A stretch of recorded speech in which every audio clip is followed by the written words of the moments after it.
হজের মাধ্যমে একজন ব্যক্তি মহান আল্লাহ তাআলার সন্তুষ্টির জন্য আল্লাহর পবিত্র ঘর কাবা এবং বিশ্বনবী সাল্লাল্লাহু আলাইহি সাল্লামের রওজা মোবারক পরিদর্শন করে থাকেন।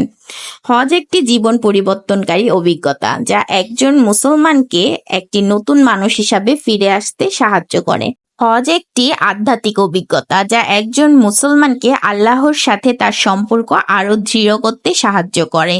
হজ একটি ঐতিহাসিক এবং ধর্মীয় যাত্রা যা একজন মুসলমানের জীবনে একবার হলেও আবশ্যক। আসসালামু আলাইকুম, সুপ্তিজ ড্রিমে সবাইকে স্বাগতম। আজকে আমাদের জন্য অনেক বেশি আনন্দের একটা দিন। তো আমরা আজকে চলে যাচ্ছি আমার নানা নানুকে হজের উদ্দেশ্যে বিদায় দেওয়ার জন্য। তো আমরা এখন বাসা থেকে রেডি হয়ে আমার আম্মু, আমি, আমার ছোট ভাই আর আমার হাজবেন্ড মিলে চলে যাচ্ছি নানা নানুর কাছে। তারা অবশ্য ময়মনসিংহ থেকে সেই সকালে রওনা দিয়ে এখন এসে পৌঁছেছে। তো তাদের জন্য আমার ছোট আঙ্কেল একটি হোটেলের ব্যবস্থা করেছেন যেখানে ওনারা রেস্ট নিচ্ছে।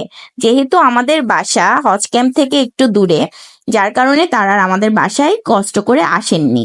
তো ওইখানেই কাছে একটি হোটেলে উঠেছেন এবং ওখান থেকে আমরা হজ ক্যাম্পে তাদেরকে পৌঁছে দিয়ে আমরা বাসায় চলে আসব। তো সেই উদ্দেশ্যে আমরা রওনা দিয়ে দিলাম। এই তো আমরা চলে এসেছি হাজি ক্যাম্পের সামনে। তো এখান থেকে আমরা পায়ে হেঁটে 5 মিনিট লাগবে ওই হোটেলে পৌঁছাতে। তো এই তো আমরা হোটেলে চলে এসেছি আর হোটেলটা অনেক বেশি সুন্দর ছিল। আর হজ ক্যাম্পের আশেপাশে এমন অনেক হোটেল আছে যেন এখানে যারা হাজিরা আছেন তারা এসে রেস্ট নিতে পারেন।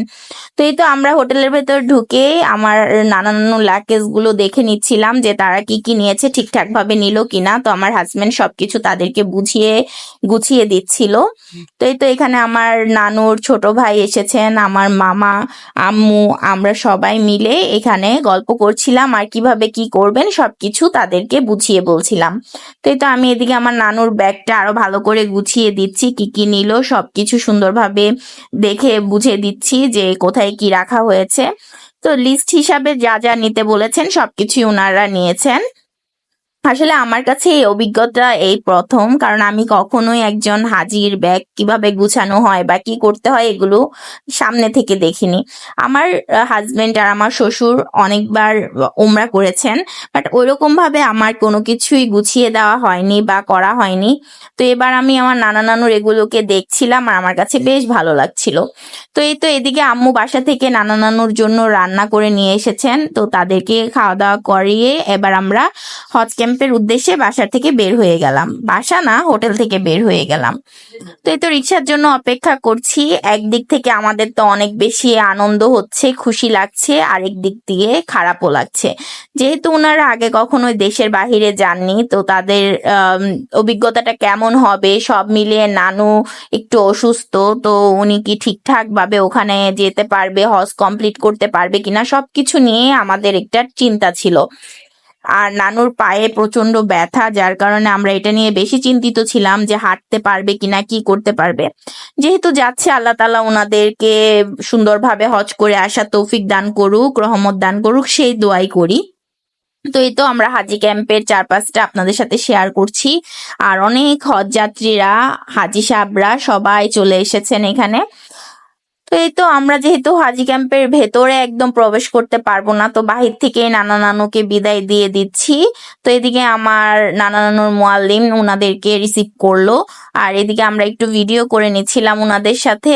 তো আমার হাজবেন্ড যেহেতু এগুলোর কাজ করে থাকে হজে নেওয়ার, তো উনি ভিতরে ঢুকতে পেরেছে, বাট আমরা যেতে পারিনি। তো মামাকে কোনোভাবে মনে হয় ভিতরে নিয়ে গেল।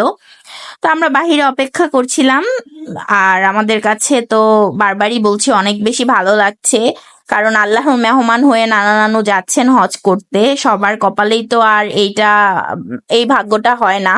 তো অনেকেই আছেন যারা হজ করবেন বলে প্রিপারেশন নিয়ে রেখেছে, কিন্তু অনেকের পক্ষে হজে যাওয়া পর্যন্ত হয় না। তো সব মিলিয়ে আল্লাহর কাছে লাখো লাখো শুকরিয়া যে তারা যেতে পারছে ভালোভাবে। এখানে আমরা বসেছিলাম যে তাদেরকে ভালোভাবে ওখানে দিয়ে আসুক, তারপর আমরা বাসায় চলে যাব। তো তো এই তো আজকে সারাটা দিন অনেক ভালো কেটেছে, আর আল্লাহর কাছে দোয়া করছি যেন নানা নানু ভালোভাবে হজ করতে পারেন, আর সবাই তাদের জন্য দোয়া করবেন। তো এদিকে অনেকগুলো বাস ছেড়ে দিয়েছে, যাদের রাতে ফ্লাইট তারা চলে যাচ্ছে এয়ারপোর্ট। তো নানুদের যেহেতু সকালে 10:30টায় ফ্লাইট, তো তারা আজকে সারা রাত হাজি ক্যাম্পে থাকবেন।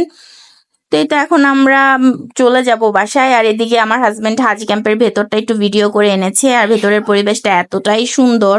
আসলে আল্লাহর মেহমান বলে কথা, তাদের জন্য তো একটা অন্যরকম ফ্যাসিলিটি থাকবে, এটাই স্বাভাবিক। আজকের ভিডিওটা এ পর্যন্তই, সবাই ভালো থাকবেন, আল্লাহ হাফেজ।